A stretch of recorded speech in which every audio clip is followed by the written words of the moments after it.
welcome to it's a Hatha flow. I call it funky Hatha because I don't necessarily stick to any one particular notion about yoga pose. We might do some flow, we might do some yin, we might do some gentle. There might be some things that don't fit in any box. That's Hatha yoga. It's just an umbrella term for everything we do involving the body. So the physical yoga is all Hatha yoga. So in any case, I'm not sure exactly what it's going to be like tonight, but I'm feeling a little more on the yin and gentle end of the spectrum is more likely. So I have a few props for me just because of that. I have a blanket, I have a big pillow, and some smaller throw pillows within easy reach. I also have some yoga blocks and a strap, and those are things that we might use or we might not. If you don't have any of those things, you can still carry on. But you might want to grab like a couple of hand towels or a blanket or some pillows or even a bath towel or a beach towel. All of those things can be used in place of all the things that I've got that are more formally yoga props. So I'm gonna start with this blanket. This is a cotton blanket that are, like a Mexican blanket. I have found these in many places, including truck stops, so I think they're fairly common. If you have something about that same thickness, then what I'm about to do should work for you. And if the blanket you have is much fluffier, then you might only roll up part of that blanket. So I've got this thing folded 3 times into quarters, and then I'm gonna just roll it up so that it's about 4 or 5 inches wide and like an inch or an inch and a half thick. And that's gonna go down the length of my back. So I'm gonna put that down on the floor so it goes underneath my spine, and it's gonna support my head at the end. Sometimes I like a bigger, thicker thing. You can put pillows underneath your back. You could use yoga blocks. You can use nothing. Just lie down. All right, I have a clip in my hair. I'm gonna take that out. Oh. And then for me, depending on how robust the object is underneath my spine and how firm it is, if it's really firm like a yoga block, I want that way up underneath my shoulder blades. But like a blanket, I like down by my waist, just below my rib cage, and just before I get to the top rim of my pelvis. So somewhere in that little zone. And some people have really long waists. Mine is kind of short, so it's not much territory there to work with. Just maybe a half an inch between those 2 points. But in any case, like somewhere in that neighborhood is where the blanket ends. I just made like a little fold in the blanket, so there's a tiny bit more support for my head. I sort of broadened it out and folded it up. And that way my head is held really nicely. And there's not going to be any kind of strain on my neck in any way. This allows my arms to sort of drop over the edge, and there's a little bit of a stretch that happens in this kind of front pocket of my shoulder. It's not intense, it's just a bit. Now with my legs stretched out, that is pretty comfortable for me, but if that's not comfortable for you, you can try the feet resting on the floor so you have a little bit less pull on your pelvis from your hip flexors. Experiment. You can even do feet together and make a little butterfly pose, and that would be nice. I like that way of starting as well. So this is like a really gentle fish pose is essentially what I've created here with my props. In a fish pose, normally we lift the rib cage up quite dramatically, balance on the elbows, let the head fall back. This is a much more gentle, clearly version of that. But it gives me a similar sense. So there's a little bit of a back bend. There's a sense that the chest is expanding and rising up. And then I'm gonna let the breath do the rest of the work here. Just nice, deep, smooth breaths.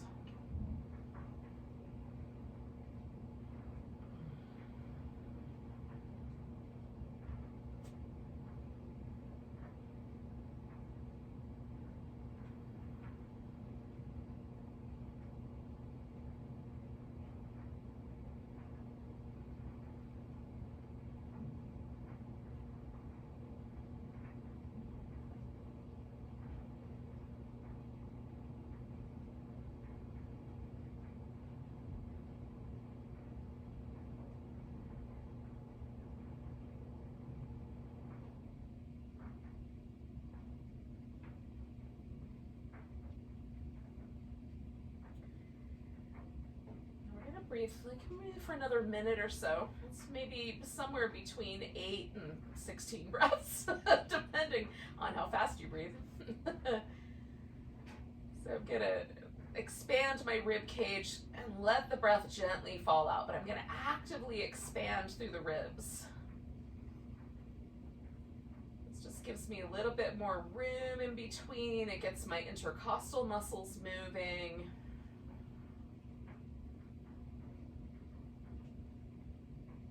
Sometimes for me, like the middle of my back feels sticky and tight, especially if I've had my arms held in one position for a long time. And this emphasis on rib cage movement helps free up some of the muscle that lives around my middle part of my back.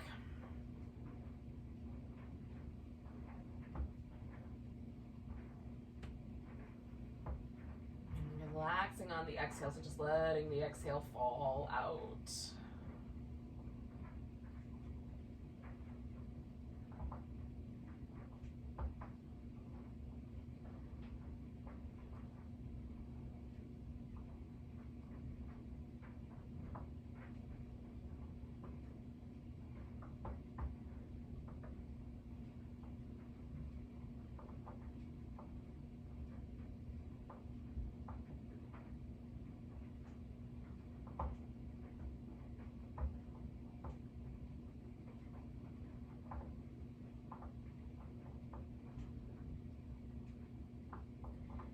Let me do one more breath.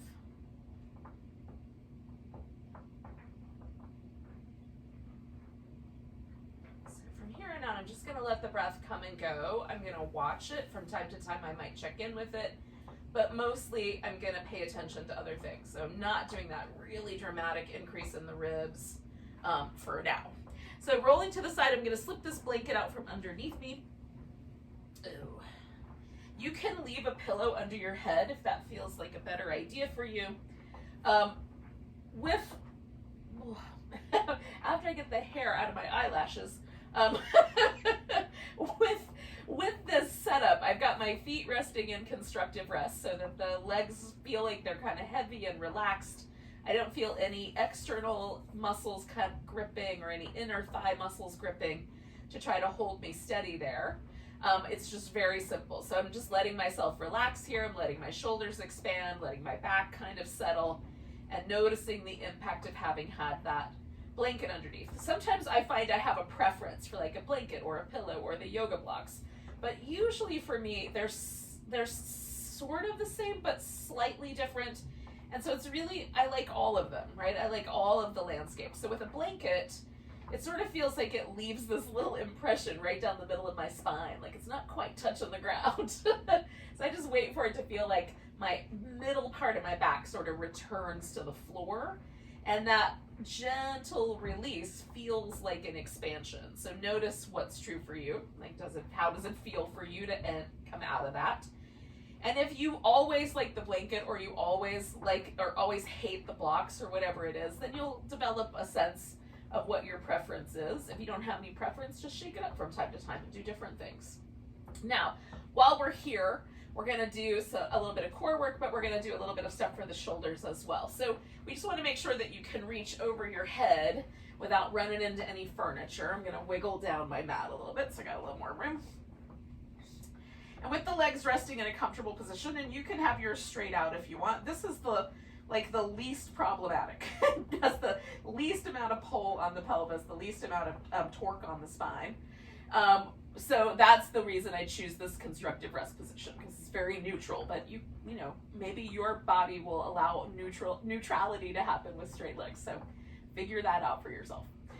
I'm gonna reach my arms down, and as I bring the arms overhead, I'm stretching as best I can through that whole range of motion. So as I go all the way up over my head and back, I feel all the muscles changing and my shoulder blades moving from one place to another. I also tune into, like, maybe there's a little bit more tightness in my right triceps than my left triceps, for example. Or maybe one shoulder needs a little loving care, because I can feel that as I start to move to this overhead position, there's some trickiness there. So this little area from about, a 45-degree angle or so all the way up overhead can indicate a rotator cuff muscle strain if there's pain there on the top of the shoulder or down the arm. So it's an interesting movement pattern all by itself. Let's do it one more time. But also it can give us some clues, some little ways to check in with what's going on in our body. All right, so once I get all the way to the bottom, I'm gonna pick up my arms so that they're pointing straight at the ceiling, and then I'm gonna grab one arm. So I'm gonna grab my right upper arm and pull that across. Now, you can have your arm all the way down closer to your navel, it can be lower. You can have your arm up by your nose if you want to. I try to find somewhere right in the center, sort of lined up with the middle of the chest. I hold onto the upper arm rather than the wrist or the lower arm so that I don't pull on a joint too much, other than the shoulder, which is what I'm working on. So then I'm gonna pull my shoulder blade back down. And this is where the rotator cuff muscles are being used to stabilize the shoulder, okay? That's what their job is anyway. But sometimes we try to use them for other things and they get injured. So we're trying to create a situation where we're asking the rotator cuff muscles to do their job under pressure. So we're building some strength in them, some resiliency in that. And sometimes this can also help us relieve some sticky connective tissue, like knots and things that sometimes develop underneath that shoulder blade. Oh, okay, last breath. And then I'm just gonna let that arm go and notice how it feels, right? Because this may be your jam, maybe this isn't your jam. What happens when I'm done with this is that it felt like my shoulder blade was slightly dipping forward. The bottom little point of my shoulder blade when I first laid down on the floor felt like it was kind of printing into the ground a little more firmly than the upper portion of my shoulder blade. Whereas now, having done that little stretch, it feels like my shoulder blade is completely flat on the floor. It's probably not, but I don't feel any protrusion in that bone poking into the floor any more sharply on the right side than I do any other spot. Whereas on the left side, I can still feel a slightly heavier bottom tip of my shoulder blade resting on the floor. If I put my arms in an equal place, there's just a slight impression being made by the bottom tip of my shoulder blade on this side. So let's do the other side and then I'll see if it changes. And then check out what's true for you. Maybe this is not the case for you. So I'm gonna grab that left upper arm. Somewhere in the middle, I'm gonna resist this effort of me pulling my arm across, trying to pull my shoulder blade back onto my back. And I'm going for a neutral position. I'm not trying to touch my shoulder blade to the center of my back. I'm just trying to put it on my back where it belongs and simultaneously trying to pull it off to the side with my right arm. So the left shoulder is engaged purely in stabilizing itself. My right arm is trying to create havoc, which is not uncommon. Last breath here. And then we're gonna let that go and then give it a little movement and then just see what happened. So again, now there's this sense that there's no one spot in my shoulder blades that's pointing or touching the floor harder than any other point. So I'm a big fan of that. It's a super simple stretch. What it does is sort of akin to some of the yoga stretches we're gonna maybe get to later, where we put one elbow under the other, or we might wrap one arm behind the back. So those kinds of things, we're kind of getting in that territory, but this is a really simple stretch, kind of against gravity. All right, so I've got my hands behind my head. The reason I have my hands behind my head is because often the abdominal muscles will attempt to recruit the muscles in the neck to do their job for them. And what that looks like is pulling with your neck to try to curl up when you really should be using the abdominals to do that job. So putting the hands behind the head, you press your head back into your hands to stabilize the neck. I even put my thumbs kind of down the length of my neck so that I just have like a little sense of that stability there, sensory-wise. I'm not sure it does that much, but it makes me feel more stable. So I can press my head into my hands, press the thumbs slightly into my the edges of my skull, and there's a really nice stable base there. So then I'm gonna use my abdominal muscles to flex the spine. So I'm going to curl my spine, and I'm only going to come up so much because I'm letting my head rest in my hands. Some people can flex their spine quite a lot and wind up with their shoulder blades off the ground. And for others of us, it'll be barely a lift, but we're going to do our best. So just curl up and come back down.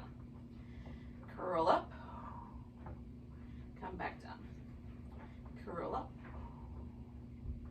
come back down. One more time like that. Curl up, come back down. Now take your right ankle, put it on top of your left thigh. We're going to take the left elbow towards the right knee. Curling up, coming back down. Again, keep your head pressed back into your hands so the neck is nice and stable. Exhale as you curl up.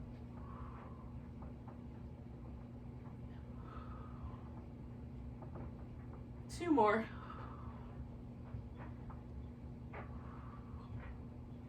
Coming back, we're going to switch sides, put the left ankle up on top, right? Elbow's going to come up towards that left side.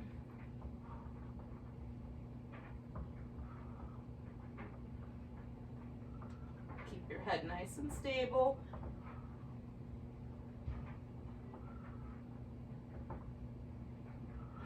Two more.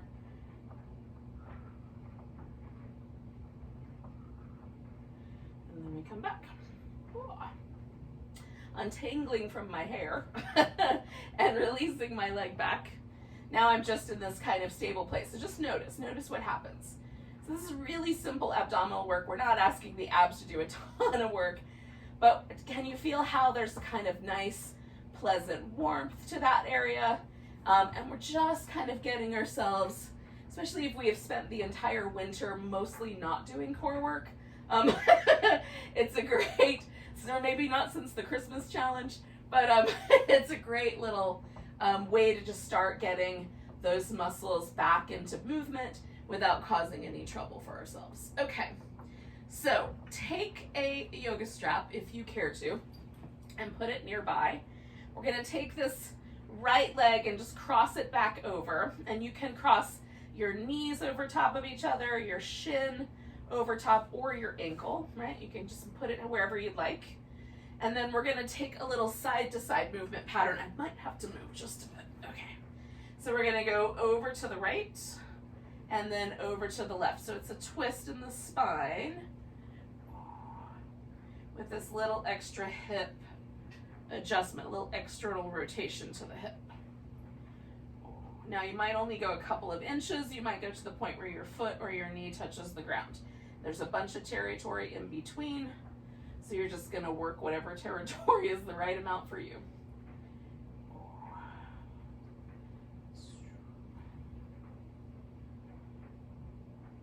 Okay, so I'm gonna do one more pattern. Go into the right, go into the left, and then bring in my right leg in. I've got to move myself back up my mat first.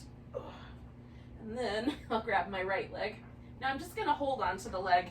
If it feels funky to hold on to your leg for whatever reason, just bring it in close to you and let it float. And then spin your foot in circles.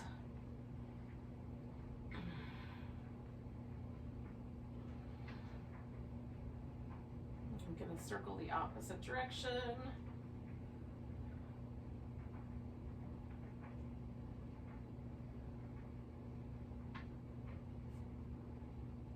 Point and flex.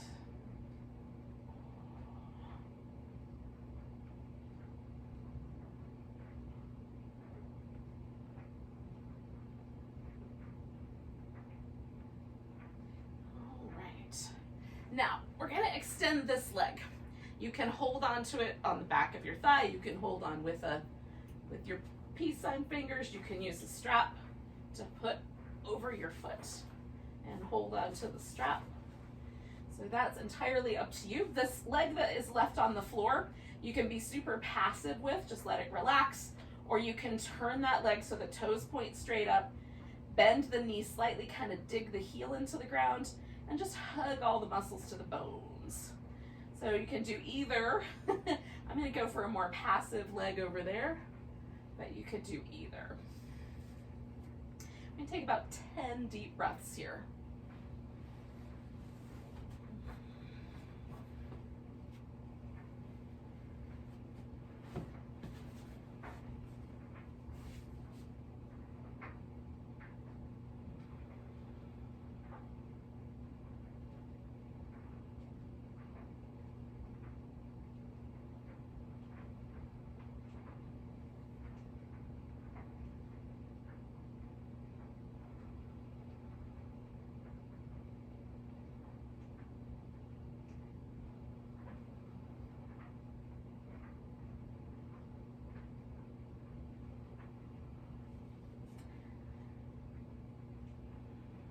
My count is 2 more breaths.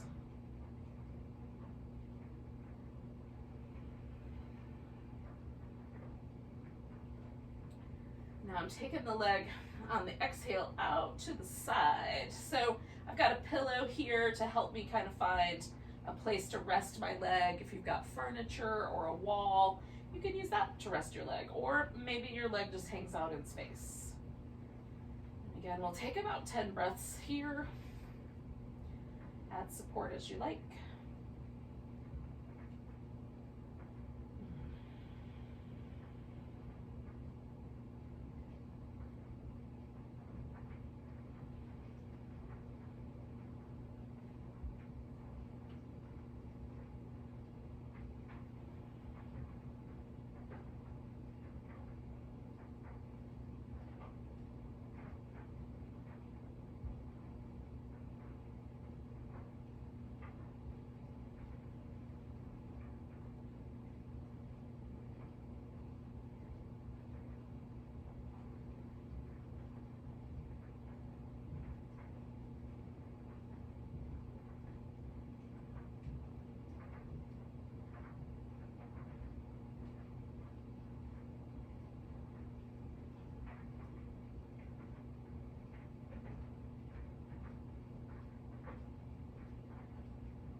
My count, I have 2 more breaths.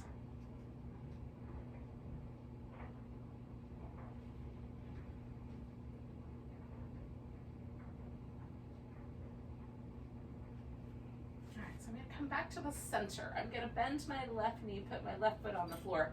Then I'm gonna drop my right leg just right over the top again. And then this is gonna turn into a twist. So I'm gonna take my legs and drop them over to the left. Now you don't have to do the little wrappy leg. I'm gonna put a pillow under it so it's nice, easy, an easy landing pad. Try to make sure my right shoulder is as best I can, fully in contact with the floor. And then I'm reaching out a little bit through my right arm so that I get a little bit more stretch through this pectoralis muscle in the chest. I'm gonna turn my head to the left, and we're gonna pause here for a little bit, maybe even a couple minutes. Just let the body get heavy, relax as best you can. So add any props that you need so that your body will relax.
Stay for like 2 more breaths.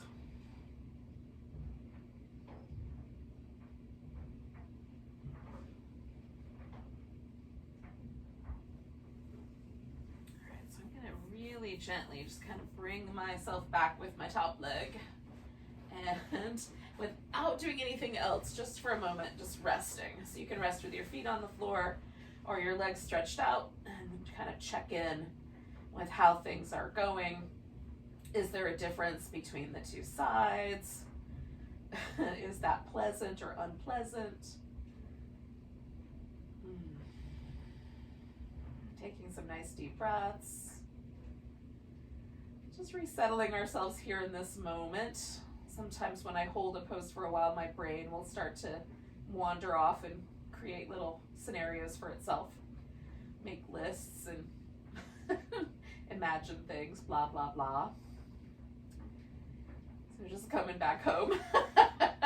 All right, so we're gonna do that whole thing again, but on the other side. So I've got my left leg up on top, and I'm just gonna go over to the left and then over to the right, some amount, whatever feels like the right amount for my back and my hips and my glutes and muscles under the glutes.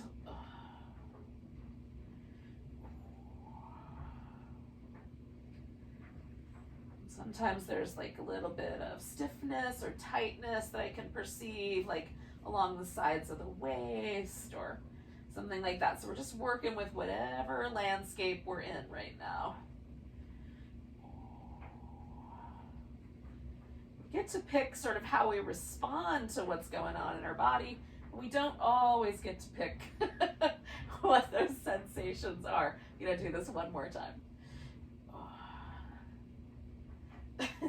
And again, this always drags me down my mat. I don't even know why it does that, but I'm gonna wander back up here, a little caterpillar-like move, and then let my right leg relax, hanging onto my left leg. I'm gonna spin my foot, get some ankle joint movement.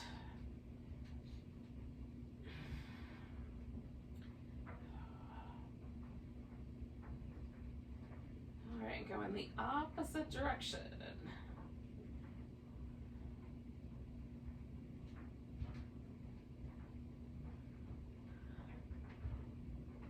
Okay, and then pointing and flexing.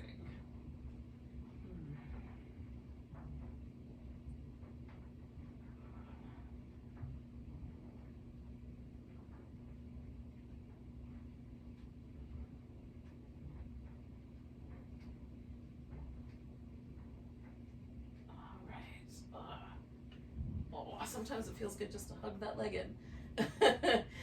So I have to turn just a little bit so I don't smack into the plants. So before I get too excited with the strap, I'm going to kind of set myself up here. So again, you can use a strap, you can hold on to your foot, you can hold on to your pants legs, you can hold on to your pants, or I mean your leg. I had pants covered. And then this right leg can be really active. You can turn the toes up, kind of dig the heel in, bend the knee slightly, or you can let that right leg hang out in a more passive way. I like both. I'm just choosing one option today versus the other. And then we'll take about 10 deep breaths now. Once we're settled in,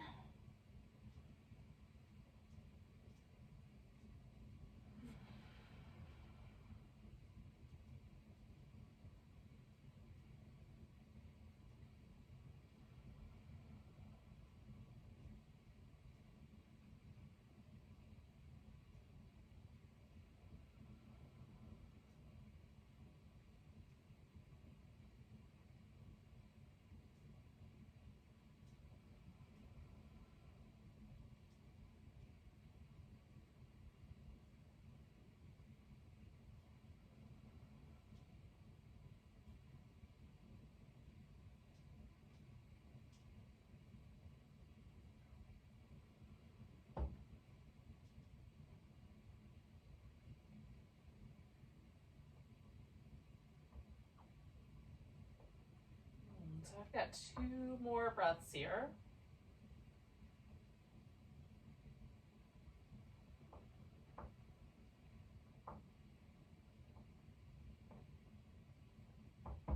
And then with my exhale, I'm going out to the side with that leg. And so again, you might add a little support or a lot of support. You might use the furniture, whatever will sort of provide you enough that it feels like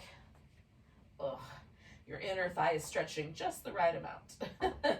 So there's no trickiness at the knee or the hip or the low back. We'll take about 10 breaths.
2 more breaths.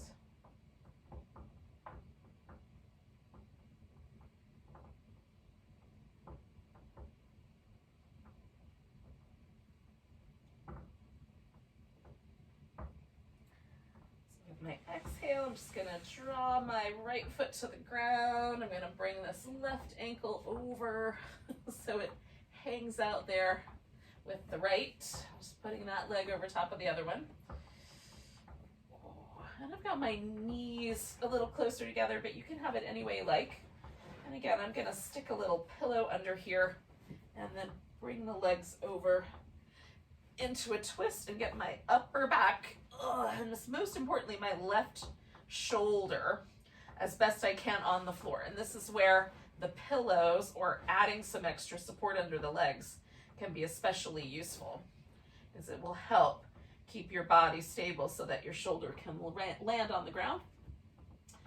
And then I'm turning my head to the right this time and letting this whole thing, body, mind, everything just relax. I encourage you to do the same, but you do what you want.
All right, let's do about 3 more breaths.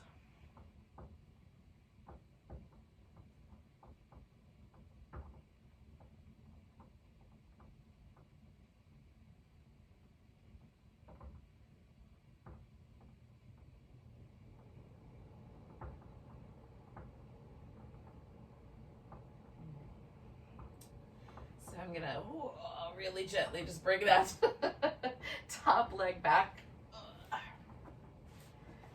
Give myself a moment to kind of just experience that, come back to base, home base, mentally and physically. See what happened. Is it the same on both sides? Did one side take to that a little bit better than the other? Is there any soreness? Like, I've got a weird kind of soreness right at one of my attachments for my quadriceps, which is very unusual. So that feels a little weird. It's not super painful, but it's odd. But notice for your body, like, are there some new things you're discovering, or is it all pretty fuzzy, pretty comfy? When you're ready, we're gonna roll over, basically, onto the belly. Let's do some cobras before we settle into a sphinx. So first I'm gonna put my palms on the floor, a little bit on the high side. So my fingertips are technically higher than my shoulder. And then roll in the shoulders in a nice circle. And then go in the other direction. I find one way a little easier than the other, but I still try. And then ground the legs, lift into cobra. I'm not using the neck, I'm not using my arms, I'm using my back. But then I'm gonna pull against the resistance of my hands to broaden the chest. And then come on back down. Slide your hands back a little bit. Now, by doing cobra this way, we strengthen the back and we are less at risk of any sort of injury to the lumbar spine. and the neck, because we're not doing the work from there. We're doing the work from the back muscles, not from the arms. So we're not going to over push, right? The back muscles are only going to lift us as high as we are strong. So one more time, kind of sliding the hands back a little, giving the shoulders some circles. If that's too much on the wrist, just go back up to the top. Opposite direction. Push the palms down, push the legs down, lift with your back muscles, broaden the chest. We're trying to pull the collarbones nice and wide apart. And then I'm just gonna slide my elbows into that space I just made and come to a Sphinx. Ooh. Now I'm gonna try to relax my legs and my glutes. They're really, right now they're active because I was just using them to lift my back into this shape. So getting them to relax sometimes takes a few seconds. And a little bit of cajoling, a little jiggle jiggle. You can do a couple of different hybrid options. So you could come up to a seal, kind of press up onto your hands. There's no reason for me to do that because this is as much as my lower back is going to curve in this direction. I can feel a little bit of compression in my lower back. There's no reason for me to try to go further. All that happens is my pelvis lifts up off the floor and I put more pressure on those lumbar vertebrae and more specifically on the discs between them. And that's not really, at, my age, it's definitely not an appropriate thing to do anymore. Those days are behind me. But you can also lessen the amount there by bringing your chin to your hands or your forehead to your crossed arms. And then there's kind of an in-between. So if I took my blanket from the beginning, which is still kind of rolled up, and stacked my elbows up on it and lowered down, then I'm just a little bit higher. So I find kind of an in-between. So there's some ways to make it less or more sort of appropriate. I would aim for more appropriate rather than less appropriate. Feel out your low back. If your glutes will not relax, it's a good indication that you're being too pushy and they're trying to support and protect you. That is part of their job. So we'll stay for about another 5 or 6 breaths here.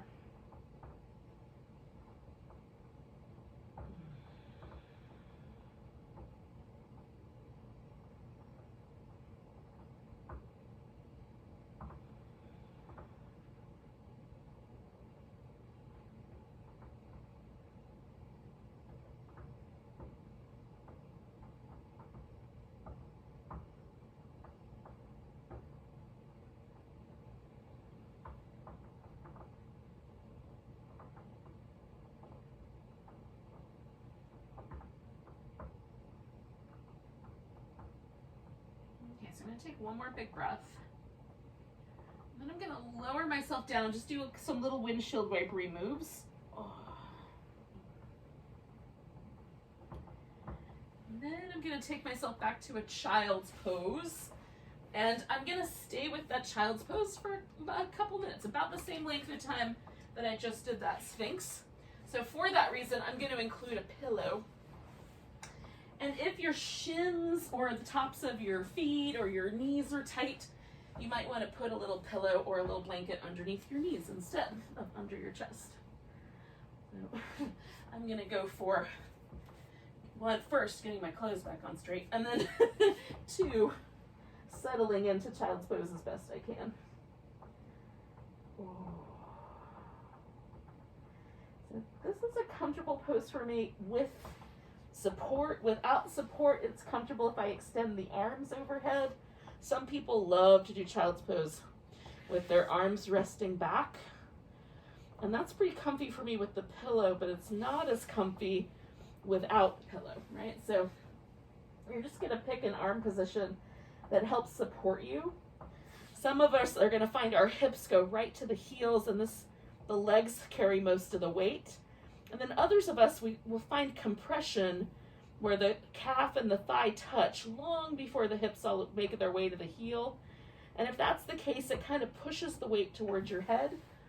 So having the pillow or a little stack of pillows underneath your chest can help kind of level the playing field there, create a more even distribution of weight so that we're not being kind of plowed towards our neck. I'm going to turn my head so I can do the other half.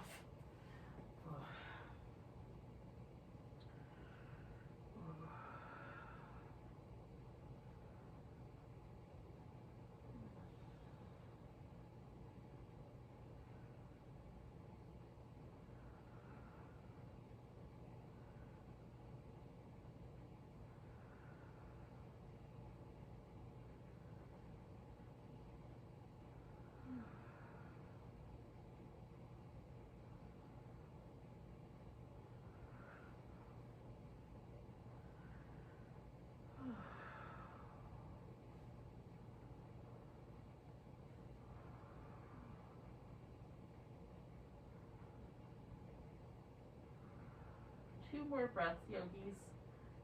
You probably didn't hear any of that.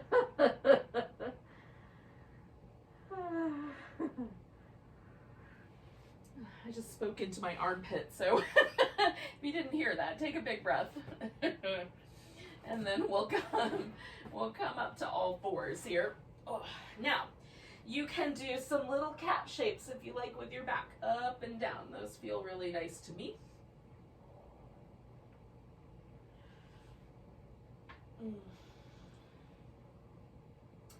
We're going to come to a seated position.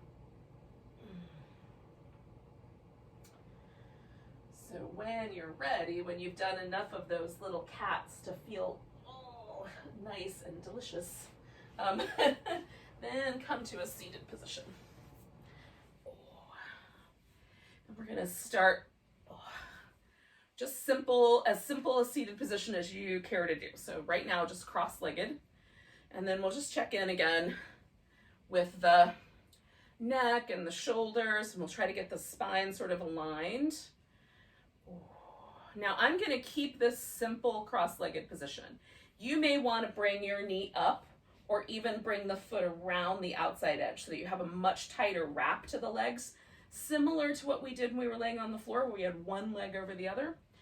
I'm going to keep this really simple because it works better for me in the seated position, right? When I have a different relationship to gravity, my twist works better like this. So sitting up, my left leg is the one in front, so I'm going to turn towards my left. And I'm going to go to the point where I feel my right sit bone start to leave the floor. So there's a point where my spine will no longer vertebral, they will no longer turn. They have turned as much as they can go. And then my pelvis will take up any additional work that I try to make it do. But I'm going to actually not ask my pelvis to do that. I'm just going to turn my back.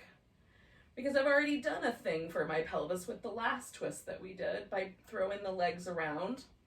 I focused a little more on that outer hip. So instead, I'm just going to focus this right on the spinal column.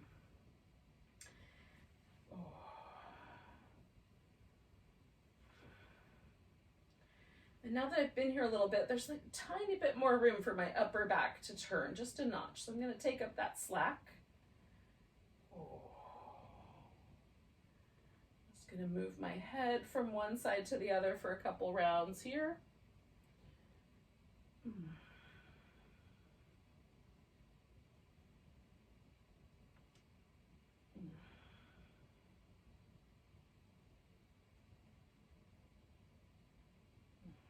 Okay, now I'm going to come out of the twist gently, but letting myself still kind of turn to the left.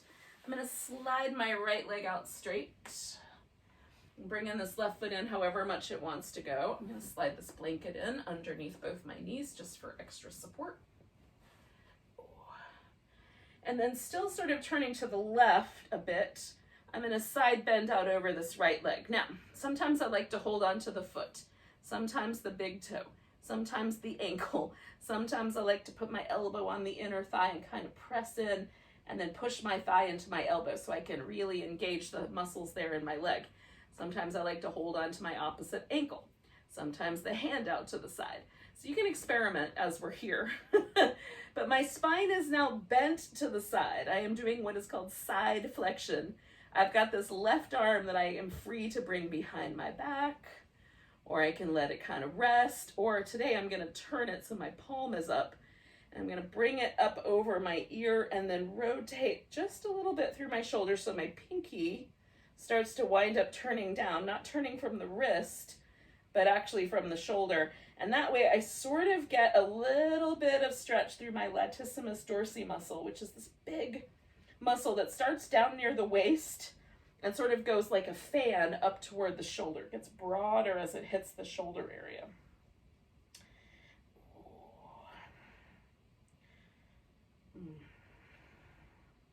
Be kind to your low back on that left side. And if anything on the right side feels like you're crunching or pinching a nerve, lift up a little bit. Come out of that side bend a notch. 2 more breaths here.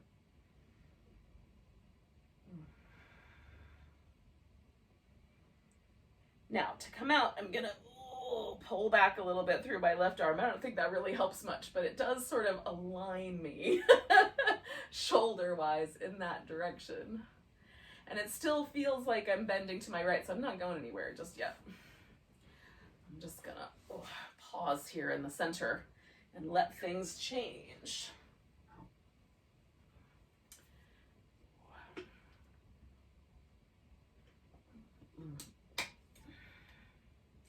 Now,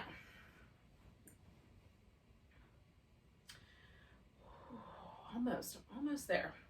So there's still this little lingering sense of that side bend, like a slightly different muscle sensation, but it's getting softer. So I'm going to sit up nice and tall. I'm rotating towards my right knee. So again, you can adjust your legs as you like. I'm keeping this really simple.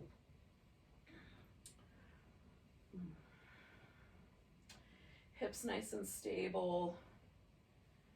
Just finding that spot where the spine is twisting. And I find it really interesting sometimes to notice, like, does my spine have a different range of motion in one direction than the other? For me, that answer is yeah. There is a slight difference. When I was a teenager, I would get a little, like, extra, you know, they did these scoliosis tests where they had teenage girls, I think it was middle school, they had teenage girls like bend over and the school nurse would examine your spine. And the school nurse always looked at my spine and then she would like look at it a little bit more and look at it a little bit more and then say, okay, I think you're fine, and send me packing. My sister, my younger sister, has a much more pronounced scoliosis in her spine, but I suspect that I have like a tiny little abnormality, not enough for them to really pay attention in middle school, but enough that I notice the difference when I twist. And we all are like that. All of our spines are not exactly like the pictures in the book. So we do what we do and pay attention. That's the most important part. Okay, so we're gonna come out of this twist just a little. I'm still gonna kind of, you know, hang out with that slightly to the right turn, taking my left leg out. And then because I'm sort of already oriented this way, it's fairly easy to side bend here. And again, you can sort of play with the arm in different positions, decide how far in you want to go, where you want to hold on or add support. And again, for me, like rotating the whole arm from the shoulder so the pinky wants to point down a little bit is a way to really get into that big, deep muscle that runs all the way through my spine. Or my back. Not necessarily the spine, but through my back.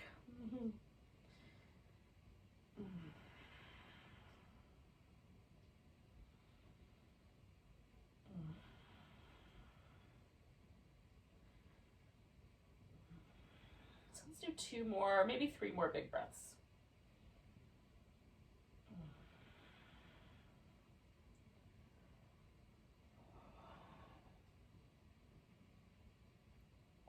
I'm gonna slowly bring myself up.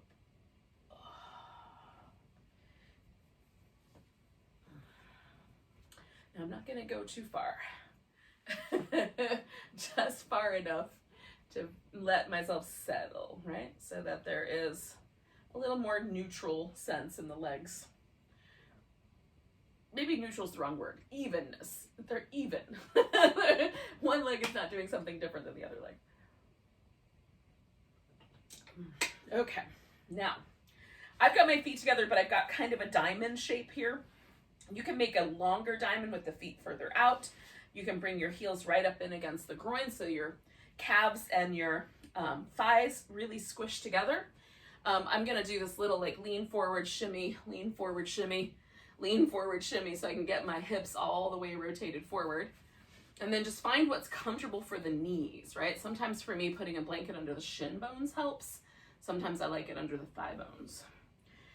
And then I'm gonna sort of open my feet like a little book. I'm just gonna peel my big toes back just a little bit. I'm not going crazy.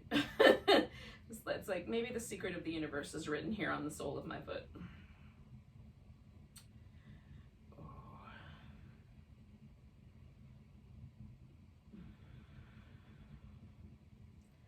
And this just little adjustment, for whatever reason, releases a little bit of tension and pressure from along my inner thigh around the inner knee.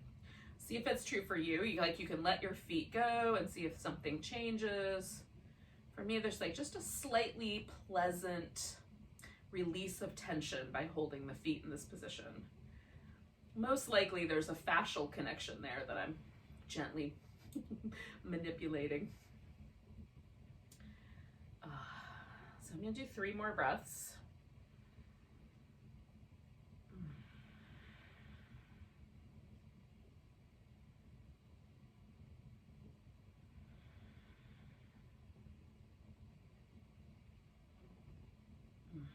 I'm gonna inhale my way up. Now, before we do some Shavasana, which we are gonna do next, but before we get there, let's do just a little bit of breath work. So the breath work that I am working with right now is called Viloma Pranayama.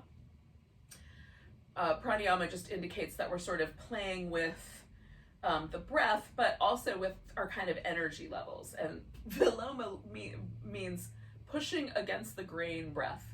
So it is a breath that's meant to sort of get us a little bit fluffed up. It's sort of like when you brush your pet's fur the wrong way. Like, it's slightly irritating. It's not harmful, but it's just slightly weird. That's, I think, what the breath is intended to do. It's just intended to sort of pick our senses up a little bit. So we're going to divide the breath into 3 segments, and I do this on the inhale more often than not, but you can do it on the exhale as well. But we're going to essentially just empty all the breath out. Then we're going to fill up what we feel like is about 1/3 of our lung capacity. And briefly hold that. And then we're going to fill up another 1/3 of the lung capacity. Briefly hold that. You still have a little bit of room to go. Then we're going to fill up all the way to the tippy top. A little extra sip. And then exhale that out nice and slow. All the way to the bottom. Now I do 1 normal breath in between if I'm not trying to be too much against the grain, especially. And then all the way empty. Inhale 1/3. Pause. Inhale 1/3. Pause. Inhale 1/3. Little extra sip. All the way down.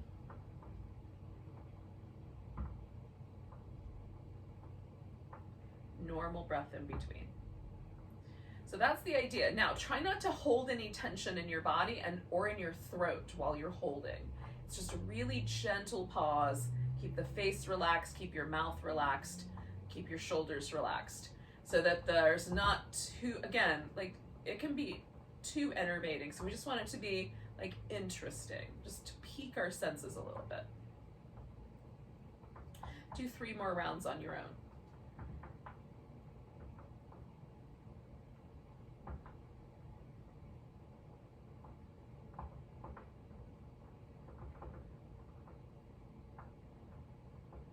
You get to decide like how long you hold the breaths. It might just be like a beat. You might hold it for a second or 2.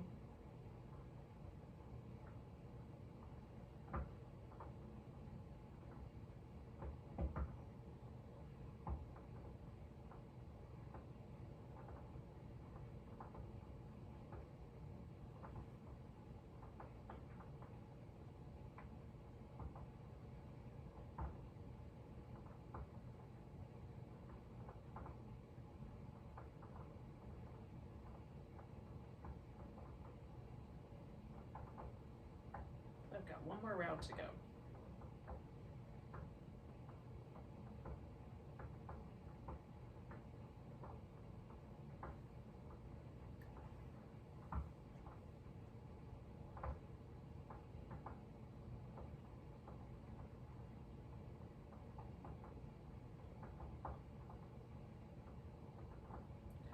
I find this breath really interesting, so just when you're done, just pause and be where the breath took you.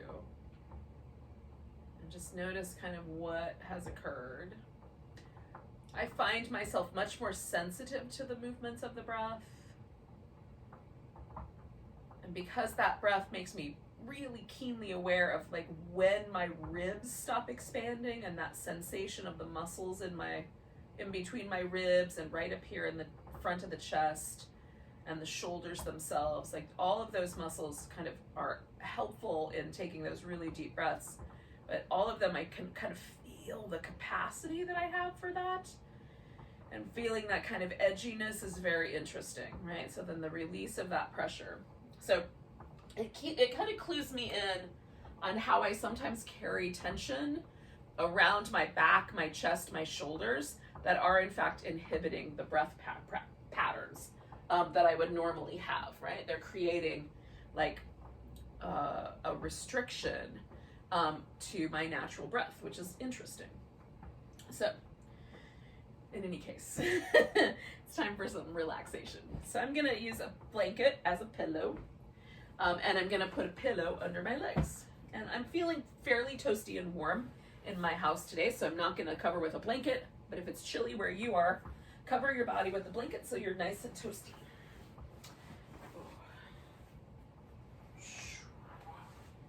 Now I'm not always exactly ready to stretch back out on my back, so I'm doing these little windshield wipery moves with my legs. And then I'm gonna stretch one leg out. See how that goes. That went well, do the other one. If it didn't go so well, do more windshield wipers. And then I'm gonna adjust my head just a bit. Let my arms find a comfortable position. And I'm still feeling like slightly more sensitive to my breath, and even my skin feels slightly sensitive from that breath work. So I don't know if that's true for you. I might be making that up in my own head, but that's how it feels. So I'm just gonna let my Shavasana, my corpse pose, then become this kind of sensitivity to letting go, right? I'll use that little heightened sensitivity to make sure that I can let the muscles in my face and my shoulders and my chest and my belly, navel, groins, legs all relax. Where sometimes there might be little pockets of tension that I accidentally hold. I'm gonna let it, this like slightly heightened sensitivity help me let go. Hopefully that makes sense.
Take a moment just to notice your breath again.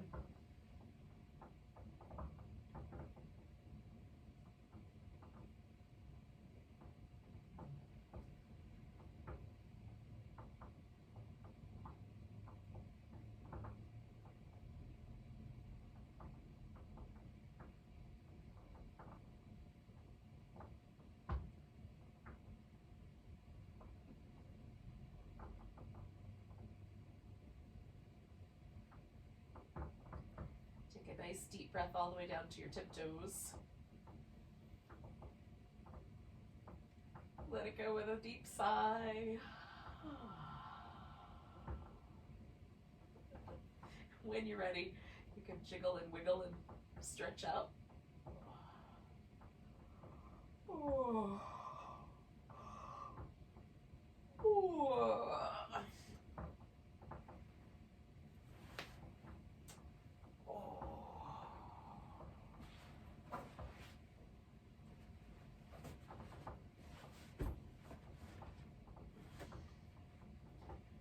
Oh.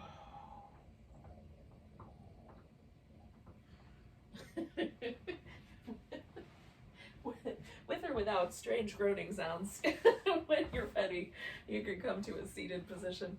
Oh.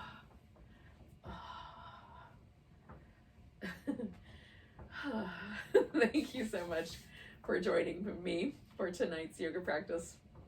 Let's take a nice big breath together. Big inhale. Big deep sigh. Namaste, everyone.